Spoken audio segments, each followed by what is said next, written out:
Selamat sore semuanya. Pada kesempatan kali ini saya akan mempresentasikan materi mengenai evaluasi obat mentah, yaitu proses penting dalam memastikan bahwa bahan baku obat herbal memiliki identitas yang benar, kualitas yang baik, serta kemurnian yang terjamin sebelum digunakan sebagai bahan fitofarmaka.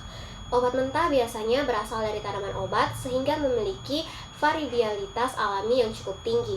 Oleh karena itu, diperlukan berbagai metode ilmiah untuk memastikan bahan tersebut aman dan efektif digunakan untuk pengobatan. Dalam produksi obat herbal, terdapat 3 ancaman utama terhadap kualitas bahan baku. Ancaman pertama adalah variasi biokimia alami tanaman. Variasi ini bisa terjadi karena perbedaan waktu panen, kondisi tanah, iklim, serta teknik budidaya. Hal ini menyebabkan kandungan senyawa aktif dalam tanaman dapat berbeda-beda.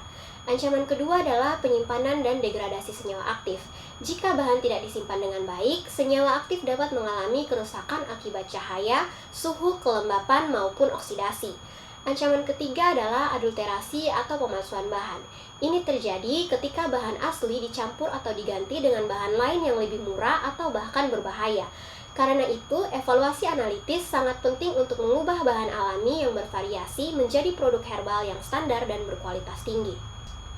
Evaluasi obat mentah dilakukan melalui 5 pilar utama, yaitu organoleptik, mikroskopis, fisik, kimia, dan biologis. Kelima metode ini merupakan suatu perjalanan investigasi ilmiah dari tingkat makro hingga mikro. Organoleptik menggunakan panca indera, mikroskopis melihat struktur jaringan sel, evaluasi fisik mempelajari sifat material, evaluasi kimia mengidentifikasi senyawa aktif, sedangkan evaluasi biologis menguji efeknya terhadap sistem kehidupan. Pendekatan ini memastikan identifikasi bahan dilakukan secara komprehensif dan akurat. Evaluasi organoleptik merupakan analisis paling sederhana namun sangat penting karena menggunakan panca indera manusia. Parameter yang diamati meliputi warna, bau, rasa, dan bentuk. Sebagai contoh, perbedaan warna dapat membantu membedakan bahan tertentu. Misalnya, akar darah berwarna merah kecoklatan sedangkan hidrostatis berwarna kuning. Rasa juga menjadi indikator. Misalnya, jahe memiliki rasa pedas, gentian memiliki rasa pahit. Selain itu, bentuk juga dapat menjadi ciri identifikasi, seperti biji Nux vomica yang berbentuk cakram atau akar Azoxanथे yang berbentuk kerucut. Walaupun sederhana, metode ini sangat berguna sebagai screening awal untuk mendeteksi pemalsuan bahan. Evaluasi mikroskopis digunakan untuk mengidentifikasi struktur jaringan tanaman secara lebih detail menggunakan mikroskop. Metode ini dapat mendeteksi berbagai komponen seperti lignit, mucilage, pati, dan hemiselulosa. Contohnya adalah penggunaan reagen tertentu, misalnya chloroglucinol ditambah dengan HCl untuk mendeteksi lignin yang akan berwarna merah. Lalu juga ada ruthenium red untuk mendeteksi mucilage yang berwarna pink. Ada larutan iodium untuk mendeteksi pati yang berubah menjadi warna biru. Melalui metode ini juga dapat dibedakan bahan yang mirip secara visual. Sebagai contoh, Cascara memiliki sel batu sedangkan Frangula tidak. Dengan demikian, evaluasi mikroskopis berfungsi sebagai bukti identitas jaringan tanaman. Selain identifikasi jaringan, terdapat juga parameter kuantitatif pada daun yang disebut konstanta daun. Beberapa contohnya adalah indeks stomata, yaitu presentasi stomata terhadap jumlah sel epidermis. Parameter ini dapat membantu membedakan spesies tanaman yang mirip. Misalnya, Senna Alexandria memiliki indeks stomata sekitar 10-15, Senna India sekitar 14-20. Selain itu, terdapat juga Vein islet number, yaitu jumlah pulau pembuluh dalam area tertentu daun. Ada juga rasio palisade, yaitu jumlah sel palisade di bawah sel epidermis.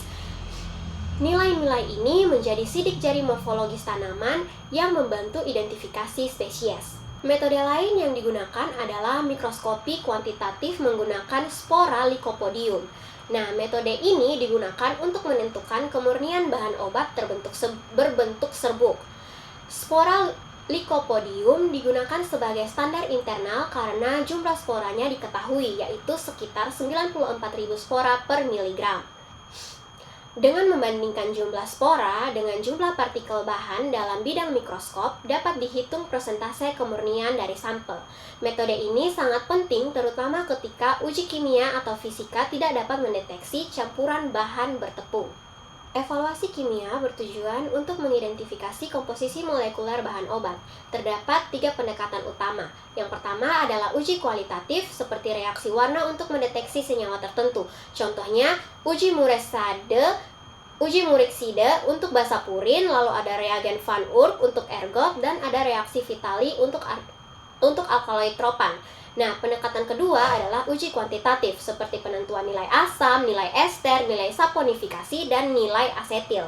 Pendekatan ketiga adalah analisis instrumental modern, seperti kromatografi, KLT atau HPLC, lalu ada spektroskopi UV vis, ada spektroskopi inframerah, ada spektrometri massa, dan juga ada NMR. Metode ini memberikan identifikasi senyawa aktif dengan resolusi yang tinggi. Lalu ada evaluasi fisik. Evaluasi fisik mempelajari sifat dasar dari material obat. Beberapa parameter yang digunakan antara lain kelarutan, rotasi optik, indeks bias, gravitasi spesifik, dan viskositas. Sebagai contoh, basa alkaloid biasanya larut dalam pelarut organik, sedangkan garam alkaloid larut dalam pelarut polar. Indeks bisa juga dapat membantu mengidentifikasi minyak atsiri. Misalnya, minyak cengkeh memiliki nilai indeks bias sekitar 1,527 hingga 1,535. Parameter fisik ini membantu menentukan karakteristik dan kemurnian dari bahan.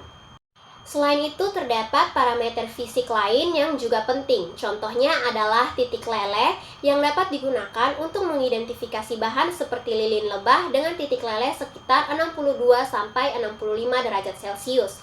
Ada juga batas kadar air yang penting untuk mencegah pertumbuhan mikroba dan degradasi kimia. Sebagai contoh, digitalis maksimal sekitar 5%, ergot maksimal sekitar 8%.